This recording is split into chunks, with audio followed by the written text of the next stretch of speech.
They chased this Al-Qaeda figure for years. Now they've got him. Anas al Libi had evaded capture for more than a decade, despite a £3 million bounty on his head. This tweet from the Pentagon broke the news to a global audience that in Libya, US forces had seized the man wanted for twin attacks on American embassies in Africa in 1998, which killed hundreds of people. The US is honing in on African-spawned terrorism, also targeting militants in Somalia this weekend. We hope that this makes clear that the United States of America will never stop in its effort to hold those accountable who conduct acts of terror, and those members of Al-Qaeda and other terrorist organizations literally can run, but they can't hide. Al-Libi's capture is highly significant for the US in PR and practical terms. Look at this FBI most wanted list from the 1990s. Top left is Osama bin Laden, below the man now in US custody.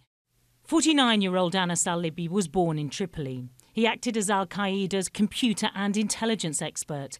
He lived in Manchester for a time in the 1990s, but fled the UK before he could be arrested. Picked up in Tripoli, where he's believed to have returned during the 2011 civil war, he's now in the hands of the US military at an undisclosed location. He is a valuable prisoner. He is a treasure. The Americans are going to spend countless hours trying to debrief Al Libi. Not only about the early days of the 1990s and 2000, not only about the various still top lieutenants running in Afghanistan and Pakistan and hiding, but also about what's happening in Libya, what's happening in Algeria, what's happening in North Africa, what's happening in Somalia. Publicly, at least, the Libyan government insists it didn't know about the operation, condemning it as a kidnap. In contrast, Somalia's leadership said they're cooperating with other nations to defeat terrorism, as news emerged of a US offensive against al-Shabaab militants. The operation came 2 weeks after the group claimed it was behind the bloody siege at Kenya's Westgate Mall. Several people are reported to have been killed, but Navy SEALs met fierce resistance and abandoned the operation.